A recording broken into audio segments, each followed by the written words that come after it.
역사책을 펼치면 고구려가 있습니다. 백제가 있습니다. 신라가 있습니다.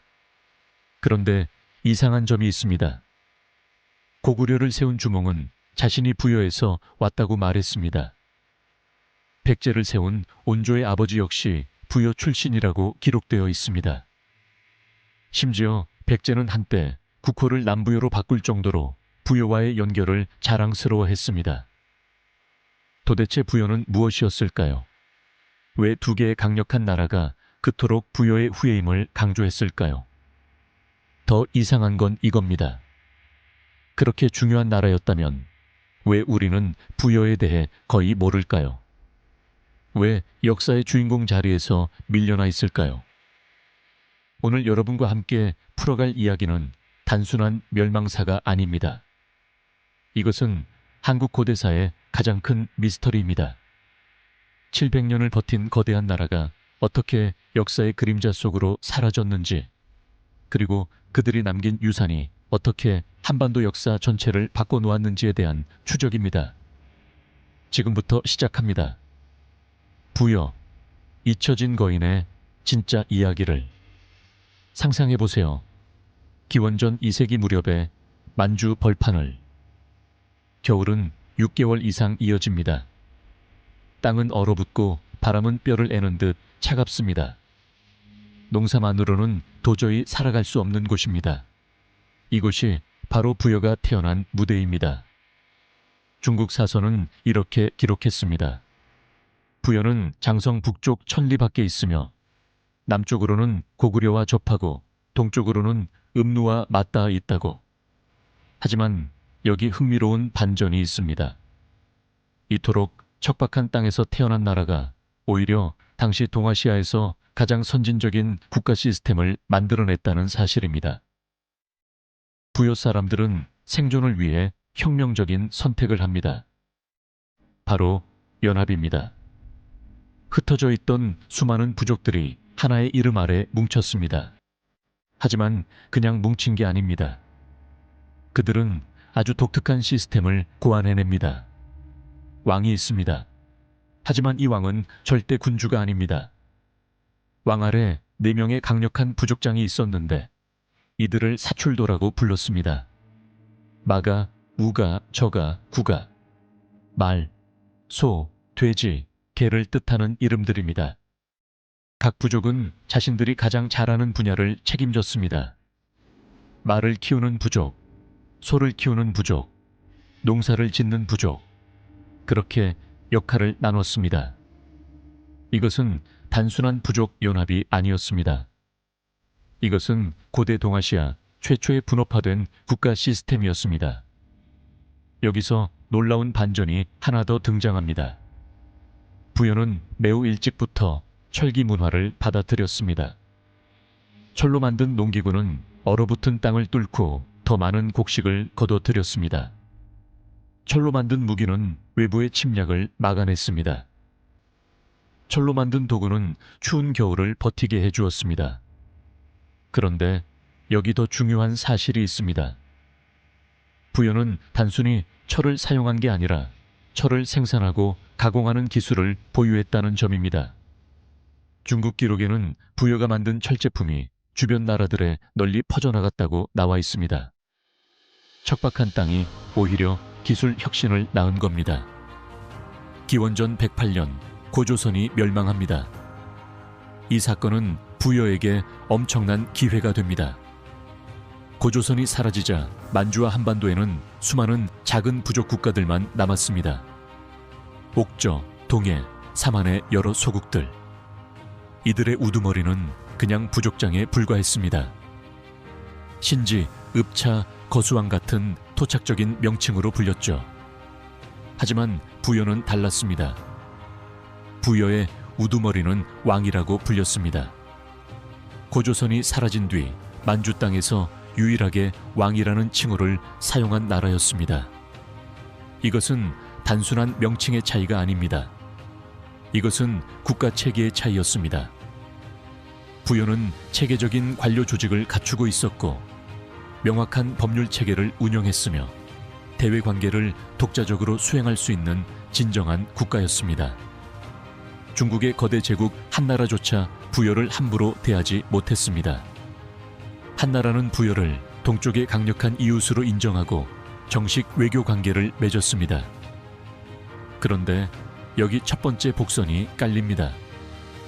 부여의 왕권은 생각보다 강하지 않았습니다. 사출도의 네 부족장들은 각자 수천에서 수만 명의 백성을 거느렸습니다. 그들은 독자적인 군사력을 보유했고 자신들의 영역에서는 거의 왕과 같은 권한을 행사했습니다.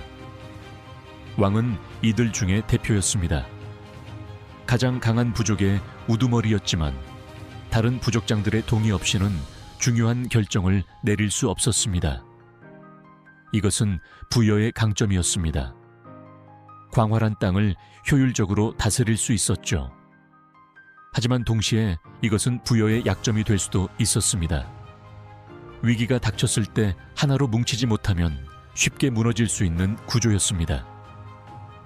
그리고 그 위기는 예상보다 훨씬 빨리, 그것도 가장 예상치 못한 곳에서 찾아오게 됩니다.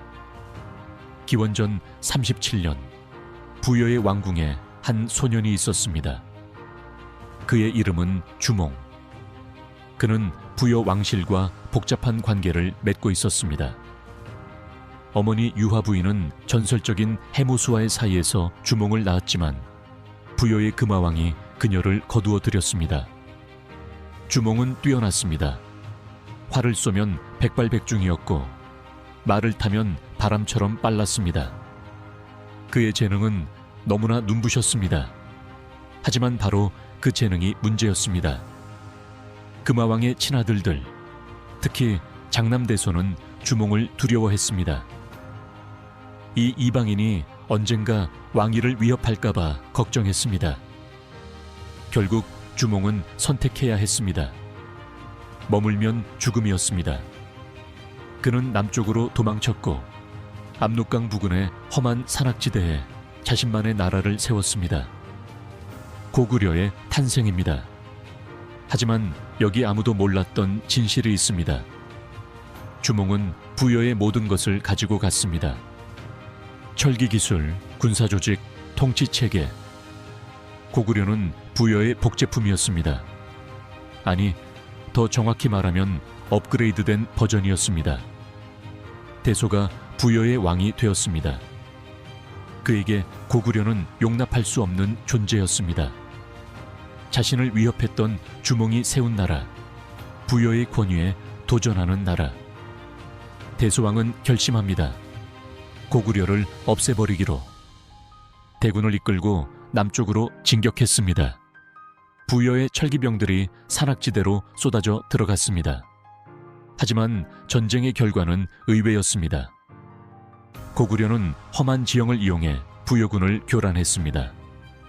숲속에서, 골짜기에서, 예상치 못한 곳에서 공격이 쏟아졌습니다.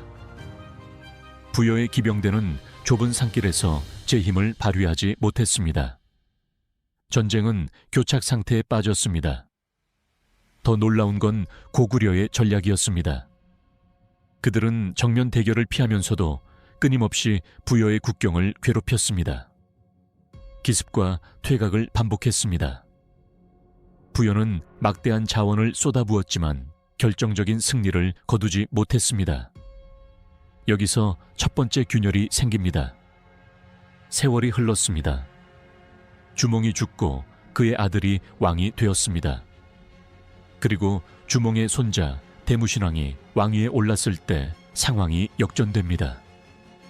대무신왕은 할아버지의 복수를 결심했습니다. 그는 부여를 공격했습니다. 이번에는 고구려가 공격자였습니다. 젊고 굶주린 고구려의 전사들이 부여의 풍요로운 땅으로 쏟아져 들어왔습니다. 전투는 치열했습니다. 그리고 충격적인 일이 벌어집니다. 부여의 왕대소가 전사한 것입니다. 손자가 할아버지를 괴롭힌 원수를 갚은 겁니다. 부여에게는 치명적인 패배였습니다. 단순히 왕을 잃은 게 아니었습니다. 부여의 위신이 무너졌습니다. 한때 압도적이었던 군사력이 더 이상 무적이 아니라는 게 증명되었습니다. 더 큰 문제는 내부였습니다. 사출도의 부족장들 사이에서 의심이 싹텄습니다. 왕이 무능해서 진 건가? 우리가 하나로 뭉치지 못해서 진 건가? 서로를 의심하기 시작했습니다. 부여는 위기에 빠졌습니다. 남쪽의 고구려는 점점 더 강해지고 있었습니다. 이대로는 언젠가 부여가 삼켜질 수도 있었습니다. 부여의 새 지도자들은 결단을 내렸습니다. 더 큰 힘을 빌리기로 서쪽을 바라봤습니다. 중국 대륙 북쪽에는 위나라라는 강력한 왕조가 등장했습니다. 부여는 위나라에 사신을 보냈습니다. 우리의 공통된 적은 고구려라고 설득했습니다. 위나라는 흔쾌히 동의했습니다. 그들 역시 고구려의 성장을 견제하고 싶었습니다. 서기 214년 역사적인 연합 공격이 시작되었습니다. 위나라의 대군이 서쪽에서, 부여군이 북쪽에서 고구려를 협공했습니다. 고구려는 속수무책이었습니다. 수도가 함락되었고 왕은 도망쳤으며 나라는 멸망 직전까지 몰렸습니다. 부여는 통쾌한 복수에 성공한 것처럼 보였습니다. 하지만 이것은 부여가 저지른 치명적인 실수였습니다. 왜 그랬을까요? 승리의 대가는 컸습니다. 부여는 위나라에 막대한 조공을 바쳐야 했습니다. 최고급 말, 모피, 인삼 등 귀한 물품들이 끊임없이 서쪽으로 흘러갔습니다. 더 심각한 건 자율성의 상실이었습니다. 부여는 이제 위나라의 눈치를 봐야 했습니다. 독자적인 외교를 펼치기 어려워졌습니다. 사실상 위나라의 영향권 아래 들어간 것입니다. 그리고 가장 큰 문제는 고구려였습니다. 고구려는 죽지 않았습니다. 오히려 이 굴욕을 발판 삼아 더 강하게 재건되고 있었습니다. 그들의 부여에 대한 적개심은 이제 돌이킬 수 없는 수준이 되었습니다. 부여는 깨닫지 못했습니다. 자신들이 평화를 얻은 게 아니라는 것을, 단지 더 큰 폭풍이 오기 전에 고요일 뿐이라는 것을, 그리고 동시에 서쪽에서 새로운 위협이 형성되고 있었습니다. 부여가 의지했던 위나라 체제가 흔들리기 시작한 것입니다. 사방에서 먹구름이 몰려오고 있었습니다. 4세기 초 동아시아는 대혼란에 빠졌습니다. 부여가 의지했던 서쪽의 질서가 완전히 무너졌습니다. 통일 왕조는 사라지고 수십 개의 나라가 서로 죽고 죽이는 전쟁을 벌였습니다. 부여에게는 최악의 시나리오였습니다. 더 이상 기댈 곳이 없었습니다. 그동안 부여는 서쪽의 큰 나라들과 좋은 관계를 유지하며 안전을 보장받았습니다. 하지만 이제 그 방패막이가 사라졌습니다. 설상가상으로 북쪽에서 새로운 세력이 등장했습니다. 선비족의 모용씨 일족이었습니다. 이들은 중원의 혼란을 틈타급 속도로 세력을 키웠습니다. 그들은 부여보다 더 북쪽, 더 춥고 더 거친 곳에서 자란 전사들이었습니다. 그들의 눈에 부여는 완벽한 먹잇감으로 보였습니다. 풍요롭지만 약해진 나라, 넓은 땅과 많은 인구를 가졌지만 분열된 나라. 부여는 사면초가에 빠졌습니다. 그리고 남쪽에서 결정타가 날아왔습니다. 고구려의 미천왕이 대담한 작전을 감행했습니다. 중국 세력이 한반도에 설치했던 마지막 거점, 낙랑군과 대방군을 완전히 몰아낸 것입니다. 이것이 부여에게 무슨 의미였을까요? 부여는 그동안 중국과 한반도 사이에 중개무역으로 막대한 이익을 얻었습니다.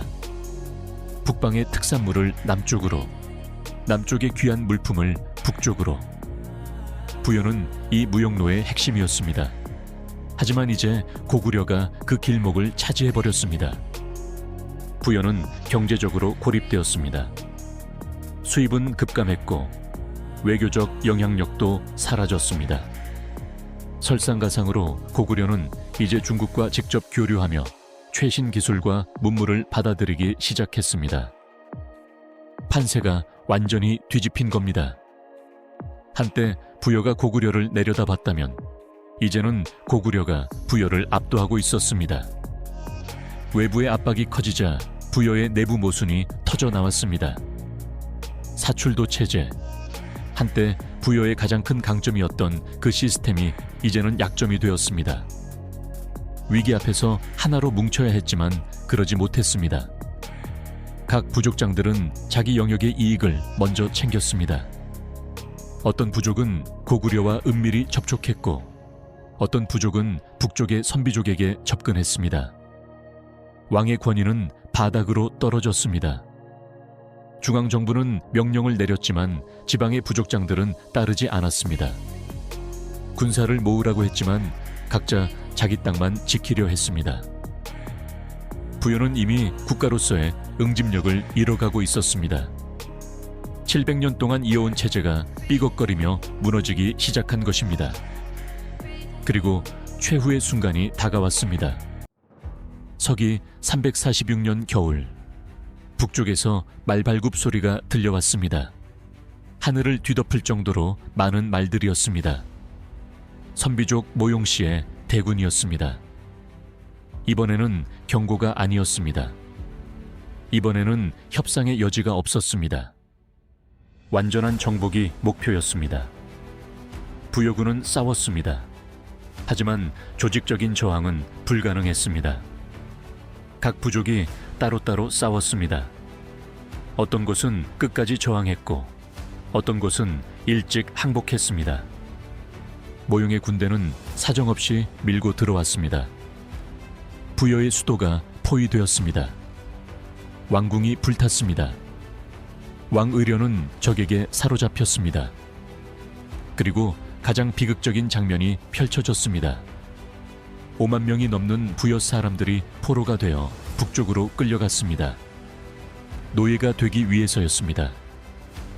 그들은 자신들의 땅을, 자신들의 집을, 자신들의 모든 것을 뒤로 한 채 낯선 땅으로 떠나야 했습니다. 700년의 역사가 하루아침에 무너졌습니다. 하지만 이것이 끝이 아니었습니다. 부여는 지도에서 사라졌지만 죽지 않았습니다. 살아남은 부여 사람들은 뿔뿔이 흩어졌습니다. 많은 이들이 남쪽으로 고구려로 향했습니다. 아이러니하게도 한때 원수였던 나라로 고구려는 그들을 받아들였습니다. 왜일까요? 고구려도 알았습니다. 부여 사람들의 가치를, 그들의 기술을, 그들의 경험을, 그들의 강인함을. 부여의 유민들은 고구려 사회에 녹아들었습니다. 그들은 군인이 되었고 관리가 되었고 장인이 되었습니다. 그들의 피가, 그들의 문화가, 그들의 정신이 고구려 속으로 스며들었습니다. 그리고 반세기 후 광개토대왕이 등장했을 때 고구려는 폭발적으로 성장합니다. 만주를 장악하고 북방을 제패하고 동아시아의 강자로 우뚝 섭니다. 그 힘의 원천 중 하나가 바로 부여였습니다. 서기 494년 마지막 남은 부여 세력이 공식적으로 고구려에 합류했습니다. 이것은 항복이 아니라 통합이었습니다. 부여는 사라졌지만 부여의 모든 것은 고구려로 이어졌습니다. 백제 역시 마찬가지였습니다. 그들은 평생 자신들을 남부여라고 불렀습니다. 부여의 후예임을 자랑스러워했습니다. 부여는 죽지 않았습니다. 부여는 변신했습니다. 하나의 나라에서 두 개의 거대한 왕국으로, 그리고 그 두 왕국을 통해 한국 역사 전체의 뿌리가 되었습니다. 우리는 늘 승자의 역사를 기억합니다. 화려한 정복자, 위대한 영웅, 최후의 승리자. 하지만 오늘 우리는 다른 종류의 영웅을 만났습니다. 부여, 멸망했지만 죽지 않은 나라, 사라졌지만 모든 곳에 남아있는 나라. 700년을 버텼던 거인은 무너졌습니다. 하지만 그 거인이 뿌린 씨앗은 더 거대한 숲을 이루었습니다. 고구려가 있습니다. 백제가 있습니다. 그 화려한 역사의 시작점에 부여가 있었습니다. 보이지 않는다고 없는 것이 아닙니다. 부여는 지금도 우리 역사의 뿌리 깊은 곳에서 살아 숨쉬고 있습니다. 오늘 이야기가 흥미로우셨다면 구독과 좋아요 부탁드립니다. 잊혀진 역사 속 진짜 이야기들을 계속해서 여러분께 들려드리겠습니다.